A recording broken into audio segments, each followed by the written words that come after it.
پاکستان کے 3 صوبوں کے بارڈرز پر واقع کچے کا لاکھوں ایکڑ رقبے پر مشتمل علاقہ 4 دہائیوں سے قانون نافذ کرنے والے اداروں اور عوام کے لیے نو گو ایریا بنا ہوا ہے۔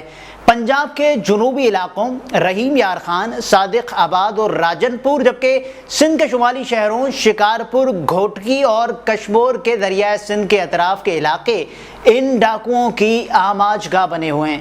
اسی علاقے میں بلوچستان کی حدیں بھی شروع ہو جاتی ہیں۔ سرکاری محکموں کے ریکارڈ کے مطابق انگریز دور سے دریاؤں کے بہاؤ پر لگائے گئے حفاظتی بند کے اندر واقع علاقوں کو کچے کا علاقہ جانا جاتا تھا۔ یہ وہ علاقے ہیں جہاں دریاؤں میں سطح آب بلند ہونے پر پانی باہر آتا ہے اور مقامی لوگ یہاں موسمی فصلیں اگاتے ہیں۔ کئی لاکھ ایکڑ رقبہ محکمہ جنگلات اور ریونیو کی ملکیت ہے۔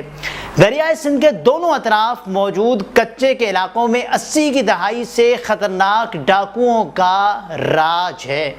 پنجاب کے دریائے راوی اور چناب کے اطراف واقع کچے کے علاقوں کو بھی جرائم پیشہ افراد چھپنے کے لیے استعمال کرتے ہیں، لیکن سنگین وارداتوں میں ملوث منظم ڈاکو جو اشتہاری بھی ہیں دریائے سندھ کے اطراف کچے میں ڈیرے ڈالے ہوئے ہیں۔ ان علاقوں میں وقفے سے آپریشنز ہوتے رہے، لیکن ڈاکوؤں کا مکمل خاتمہ نہیں ہو سکا۔ 1.5 سال پہلے بھی سندھ اور پنجاب پولیس نے ان علاقوں میں مشترکہ آپریشن شروع کیا جو اس وقت بھی جاری ہے۔ قانون نافذ کرنے والے اداروں کے آپریشن کے باوجود کچے کے علاقوں میں چھپے ڈاکوؤں کی وارداتیں بھی جاری ہیں۔ اکثر یہاں سے گزرنے والے جی ٹی روڈ اور ملتان سکھر موٹر وے پر بھی وارداتوں کی اطلاعات دیتے رہتے ہیں۔ Additional I G Punjab police Kamran Khan کے مطابق کچے میں ڈاکوؤں کو کیفر کردار تک پہنچایا جائے گا۔ ہمارے جوانوں نے جو قربانیاں دی ہیں انہیں رائے گاں نہیں جانے دیں گے۔ ایڈیشنل آئی جی نے مزید بتایا کہ ڈاکوؤں کے خلاف مشترکہ آپریشن پلان کریں گے جس میں پنجاب اور سندھ پولیس کے علاوہ دوسری فورسز کی مدد بھی لی جائے گی۔ ان دنوں دریا میں پانی چڑھ جاتا ہے، ڈاکوؤں نے کماد کی فصل کا فائدہ اٹھا کر پولیس پر حملہ کیا ہے۔ ناظرین، ڈاکوؤں کے پاس جدید اسلحہ کہاں سے آتا ہے؟ سینئر پولیس آفیسر عرفان سمو پنجاب کے شہر رحیم یار خان میں فرائض کے دوران کئی بار ماضی کے بدنام زمانہ ڈاکو چھوٹو گینگ کے خلاف آپریشن میں حصہ لینے کے علاوہ شمالی سندھ میں بھی کئی برس تک کام کر چکے ہیں۔ عرفان سمو کے مطابق کچے میں ڈاکوؤں کے پاس RR-75 جیسے ہتھیاروں کے علاوہ مارٹر گولے، 12.7 اور 12.14 بور کی گنز ہیں، جبکہ پولیس کے پاس G3 اور SNG بندوقیں ہیں جن کا ڈاکوؤں کے پاس موجود جدید اسلحے سے مقابلہ نہیں کیا جا سکتا۔ عرفان سمو کے مطابق پولیس کے پاس جو بختر بند گاڑیاں ہیں وہ B6 ٹائپ کی ہیں جن کے لیے کہا گیا ہے کہ یہ صرف لوگوں کو لے جانے کے لیے استعمال ہو سکتی ہیں۔ یہ فائٹر بختر بند گاڑیاں نہیں ہیں، لیکن بعد میں D7 ٹائپ کی گاڑیاں ٹیکسلا سے منگوائی گئیں۔ ڈاکوؤں کے جدید ہتھیاروں کے سامنے ان گاڑیوں میں بھی حفاظت ممکن نہیں۔ شاہ عبداللطیف یونیورسٹی خیرپور کے پروفیسر امداد حسین سہتو کی 2005 میں ڈیکیڈ آف ڈیکوائٹس نامی تحقیق کے مطابق پاکستان میں کلاشنکوف پہلے سندھ کے ڈاکوؤں نے استعمال کی اور بعد میں پولیس کے پاس پہنچی۔ کلاشنکوف ملنے کے بعد ڈاکو طاقتور بن گئے اور جرم کرنے میں آسانی ہو گئی، جبکہ پولیس اور دیگر فورسز سے لڑنے کے لیے ڈاکوؤں نے راکٹ لانچرز اور دیگر بھاری ہتھیار بھی خرید رکھے ہیں۔ تحقیق میں مزید کہا گیا ہے کہ سندھ کے ڈاکو جدید ہتھیار افغان پناہ گزینوں سے خریدتے تھے یا پھر اسمگلر سے، یا بلوچستان لیویز فورس اور سندھ پولیس کے کرپٹ افسران سے خریدتے تھے۔ ڈاکو ان ہتھیاروں کی قیمت مارکیٹ ریٹ سے کہیں زیادہ ادا کرتے ہیں۔ حالیہ سالوں میں فیس بک پر چلنے والی تصاویر میں دیکھا گیا ہے کہ ان ڈاکوؤں کے پاس کلاشنکوف اور دیگر ہیوی اسلحے کے علاوہ rocket launchers, anti aircraft gun سمیت دیگر جدید اسلحہ بھی موجود ہے۔ پروفیسر امداد سہتو کی تحقیق کے مطابق سندھ میں 1984 سے 1994 کا عشرہ ڈاکوؤں کی دہائی کے طور پر مشہور تھا۔ اس دوران دن دہاڑے لوٹ مار اور اغوا برائے تاوان کی وارداتیں عام تھیں۔ 16 دسمبر 2014 کو پشاور کے آرمی پبلک اسکول پر حملے کے بعد پاکستانی فوج نے شمالی پاکستان میں دہشت گردوں کے خاتمے کے لیے آپریشن ضرب عضب کیا۔ اس کے بعد بھتہ خوری، ٹارگٹ کلنگ اور امن و امان کی بگڑتی صورتحال کو کنٹرول کرنے کے لیے کراچی آپریشن کے علاوہ شمالی سندھ اور جنوبی پنجاب کے اضلاع میں موجود ڈاکوؤں کے خلاف بھی کارروائیاں شروع کر دی گئیں۔ ان آپریشنز کے دوران جنوبی پنجاب کے علاقے راجن پور کے کچے میں رہنے والا چھوٹو گینگ گرفتار ہوا۔ اس آپریشن میں پنجاب پولیس کے 1600 اہلکاروں نے حصہ لیا، مگر اس کے باوجود آپریشن ناکام رہا تھا، جس کے بعد پاکستانی فوج کو شامل کیا گیا اور ہیلی کاپٹر بھی استعمال کیے گئے۔ اس کے نتیجے میں چھوٹو گینگ کے متعدد ڈاکو مارے گئے، جبکہ بچ جانے والے گینگ کو پکڑ لیا گیا۔ اس کے بعد بھی ڈاکوؤں کے خلاف کئی آپریشنز ہوئے، کئی گروہوں کا خاتمہ کیا گیا، مگر ڈاکو راج ابھی تک قائم ہے۔ سندھ کو پنجاب اور بلوچستان سے جوڑتے سرحدی راستوں، قومی شاہراہوں اور ذیلی سڑکوں کو کچے کے ڈاکو اپنا دائرہ کار سمجھتے ہیں۔ ٹیکنالوجی کی آمد اور نئی سڑکوں کا جال بچھنے سے پہلے کچے کے ڈاکو انہی کچے راستوں پر گھات لگا کر آدھی رات کو مسافروں کو لوٹا کرتے تھے۔ کچھ اغوا برائے تاوان کی وارداتیں بھی کیا کرتے تھے۔ پھر نیٹ ورک بڑھا تو انہوں نے سائیڈ بزنس کے طور پر ملک بھر کے چھوٹے بڑے جرائم پیشہ افراد کو اپنے یہاں پناہ دینے اور اس کے عوض پیسے لینے کا کام شروع کر دیا۔ ہنی ٹریپ کر کے لوگوں کو جھانسا دے کر اغوا کرنا اور رقم لوٹنے کا کاروبار بھی یہاں سے شروع ہوتا ہے۔ ہنی ٹریپ ایک نیا ٹرینڈ ہے۔ حالیہ سالوں میں کچے کے ڈاکوؤں نے اغوا برائے تاوان کے لیے ایک انوکھا طریقہ اپنایا ہے، جسے ہنی ٹریپ کڈنیپنگ کہا جاتا ہے۔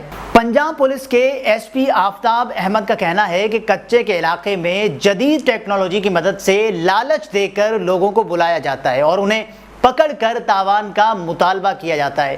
اس لیے سندھ اور پنجاب پولیس نے ان علاقوں کو جانے والے راستوں پر ناکے لگا رکھے ہیں تاکہ دھوکے سے وہاں جانے والے شہریوں کو بچایا جا سکے۔ کھلا سچ تو یہ ہے کہ ڈاکو مبینہ طور پر جدید ترین ہتھیاروں سے لیس ہیں، جن میں مارٹر گولے، راکٹ لانچر سے چلنے والے دستی بم، RPG اور طیارہ شکن بندوقیں شامل ہیں۔ ان ہتھیاروں کے بارے میں کہا جاتا ہے کہ وہ مقامی پولیس سے بہتر ہیں، جو قانون نافذ کرنے اداروں اداروں کے لیے ایک اہم چیلنج ہیں۔ ڈاکوؤں کے زیر اثر کچے کے علاقے تمام تر حشر سامانیاں سمیٹے ہوئے ہیں۔ یہاں ڈاکو ہیں، اسلحہ ہے، جرم کی داستان ہے، اغوا کار ہیں، مخفی ہیں، پولیس کے کمانڈوز ہیں، پولیس افسران ہیں، سب کچھ ہے۔ لیکن اگر کچھ نہیں ہے تو وہ ہے ایکشن، خلوص نیت سے مسئلے کے حل کے لیے کیا جانے والا ایکشن۔ حیرت کی بات یہ بھی ہے کہ جب پورے ملک میں سیکیورٹی خدشات کے نام پر انٹرنیٹ سروس معطل کر دی جاتی ہے، کچے کے ڈاکو بلا تعطل اس سہولت سے لطف اندوز ہو رہے ہوتے ہیں۔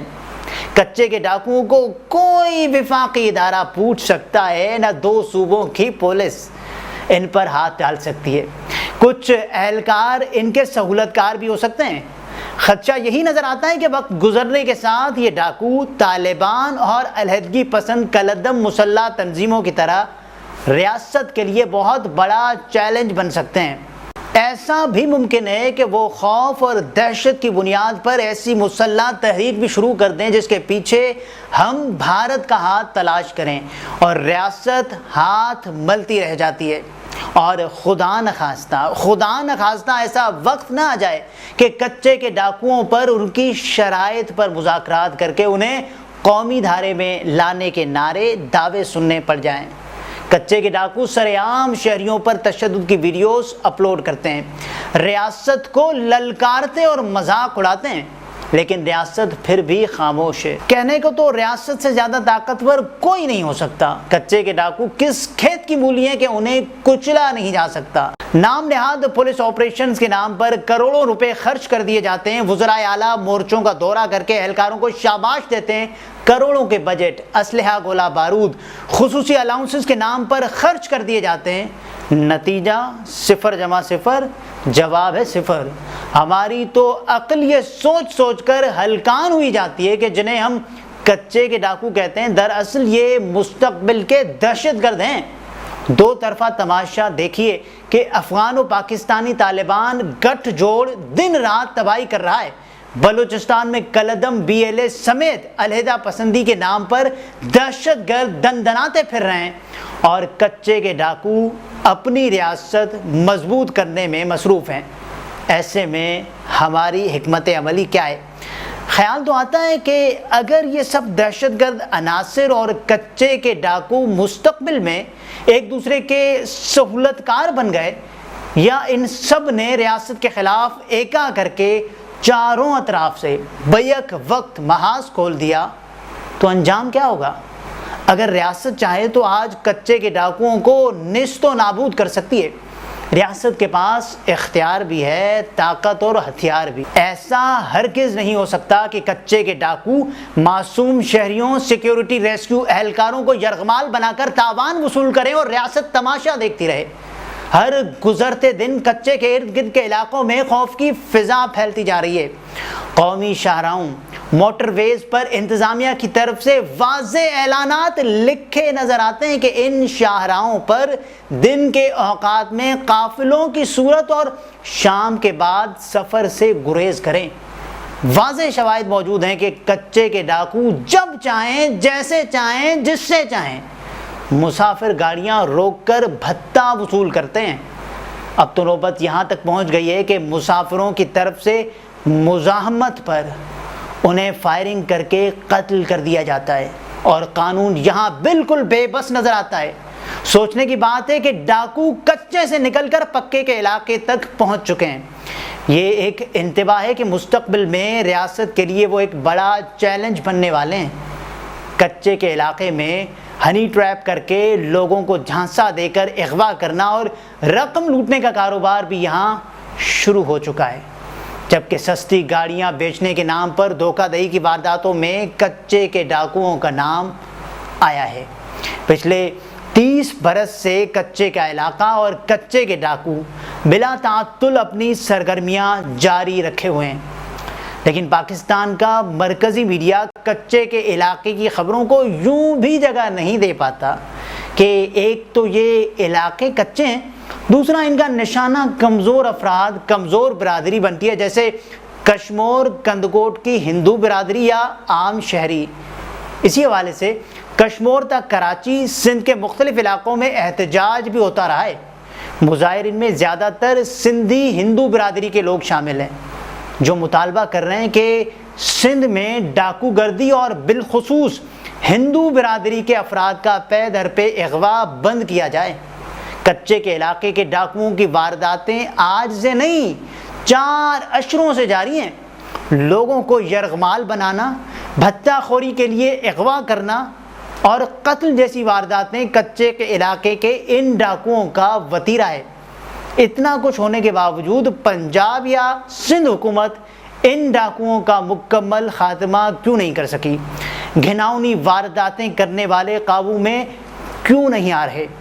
کچے کے علاقے کی زمین محکمہ جنگلات اور محکمہ ریونیو کی ملکیت ہے، جو کسی کو باضابطہ طور پر الاٹ نہیں کی گئی ہے، جس میں سے وسیع رقبے پر قبضہ ہے۔ کئی بڑے بڑے زمینداروں کی کچے میں ہزاروں ایکڑ اراضی ہے۔ ان میں سے کئی بڑے زمیندار سیاست میں بھی متحرک ہیں۔ یہ علاقہ گنجان ہے، یہاں 10 لاکھ سے زائد آبادی مقیم ہے، جو مویشی بانی اور زراعت سے وابستہ ہے۔ جنگلات، جھاڑیوں اور کچی زمین کی وجہ سے یہاں ڈاکوؤں کے لیے چھپ کر اپنی کارروائیاں کرنا اور پناہ لینا آسان ہو جاتا ہے۔